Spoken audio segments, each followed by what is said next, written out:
साथी दोस्तों, Indian crime news आपનું हार्दिक स्वागत કરે છે।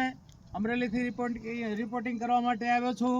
રાજકોટ જિલ્લા તાલુકાના સરદાર મુકામે ડૉક્ટર બાબા સાહેબ આંબેડકર ભીમરાવ સાહેબની જે પ્રતિમા હતી એ મનુવાદીઓ એટલે કે સ્વામિનારાયણ સંપ્રદાયવાળાએ થોડા ટાઈમ પહેલાં હટાવી દીધી છે। એ સબ્જેક્ટ ઉપર આજે અહીંયા સ્થળ ઉપર હું વિડીયો કરવા માટે આવ્યો છું। તો જવાબદાર વ્યક્તિને હું પૂછીશ, ભાઈ આપને ઓળખાણ। મારું નામ હમીરભાઈ પરમાર, રહુ ગામ સરદાર। આ બનાવ એવો છે, 22 તારીખે અમુ રાજકોટથી આવતા હતા રિટર્નમાં, ત્યારે બાવાભાઈ ભરતભાઈ બાવાભાઈનો ફોન આવ્યો મારા મોબાઈલમાં। એ 4 વ્યક્તિ પ્રથમ અહીંયા અંદર આવ્યા હતા। બરાબર।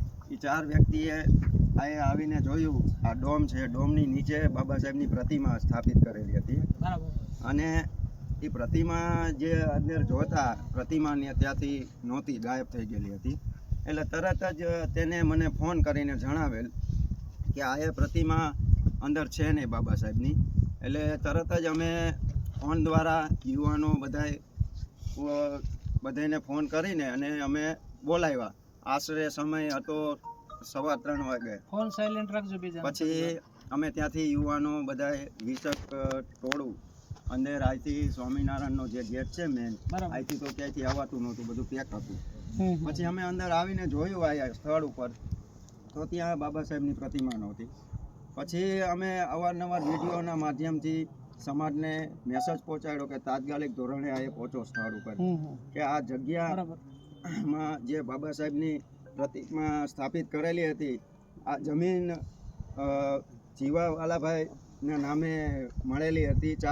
4 એકર હતી, એને ફૂલ ઝાડ છોડ માટે મળેલી હતી। એટલે સમાજના એ વ્યક્તિ દ્વારા એ સ્થાપિત કરેલી હતી અને ત્યાં નીચે આરસીસીનો ઓટો હતો, ઓટા ઉપર બાબા સાહેબની લાંબી કદવાળી પ્રતિમા હતી। ત્યાં સામાજિક પ્રવૃત્તિઓ કરતા હતા અને આ પ્રતિમા ઉચકાવીને અન્ય સંસ્થાવાળા સમાજને ખૂબ જ લાગણી દુભાણી છે અને આ જે પ્રતિમાનું જે ખંડિત કર્યું છે એ આખા સમાજને એક લાગણી દુભાણી છે। અને જો આ તાત્કાલિક આમાં જે છોડવાયેલા આરોપીઓ છે એમની ધરપકડ નહીં કરવામાં આવે તો હવે ભાઈ અમીરભાઈ, હું તમને એવું પૂછું છું પ્રચારના માધ્યમથી, એટલે આપણા જે ઇન્ડિયન ક્રાઇમ ન્યૂઝ છે એના માધ્યમથી આપને પૂછું છું કે ફરિયાદી છે એ તમે છો? હા, હું પોતે ફરિયાદી। બરાબર। સામે આરોપીઓ છે એ કેટલા અને કઈ જ્ઞાતિના છે? સામે અત્યારે અમે સંસ્થાવાળાના નામ લખ્યા છે, તેમાં મુખ્ય નામ છે પતિક પાવન સ્વામી કરીને છે। એમને અમે 2 દિવસ પહેલાં 19 તારીખે 10:30 વાગે આસપાસ એ અમારે ડૉક્ટર બાબા સાહેબનો હોલ છે ત્યાં મળવા પણ આવ્યા હતા અને સમાજના યુવાનો વડીલો ત્યાં હાજર હતા અને અમે 100 વ્યક્તિ હતા અને અમને એ આશ્વાસન આપ્યું હતું, એવું આશ્વાસન આપ્યું હતું કે બાબા સાહેબની પ્રતિમા આજથી અમે આને હટાવશું નહીં, કોઈ સંજોગે અમે ફૂલ હાર કરશું, એનું સન્માન કરશું અને સાથે સરદાર વલ્લભભાઈ પટેલની પણ પ્રતિમા મેકશું જ્યારે એનું આ હોસ્પિટલનું નિર્માણ થાય ત્યારે, એવી વાત કરી, અમને એવું આશ્વાસન આપ્યું। અને પાછળથી આ લોકોએ અમારી સાથે ગદ્દારી કરી છે અને બાબા સાહેબની મૂર્તિને ખંડિત કર્યું છે। આ ખૂબ જ ગંભીર। અમીરભાઈ, અમે એવું સાંભળ્યું છે કે બાબા સાહેબની પ્રતિમા અહીંથી હટાવી અને ક્યાંક દફન કર્યું છે, સાચી વાત છે?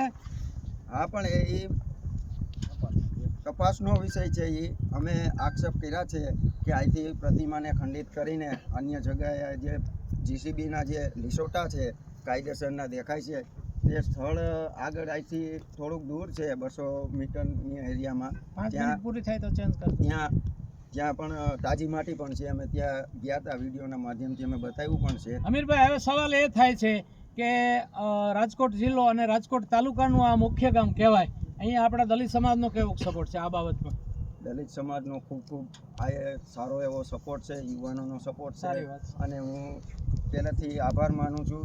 અહીંના દલિત સમાજ જાગૃત થઈ ગયા છે, હવે આમાં આ બાબતે લડવા માંગે છે, એટલે અને ગંભીરતાપૂર્વક સમાજ આમાં સાથે મળીને સાથ સહયોગ આપવાનો છે। અમીરભાઈ, હવે સવાલ એ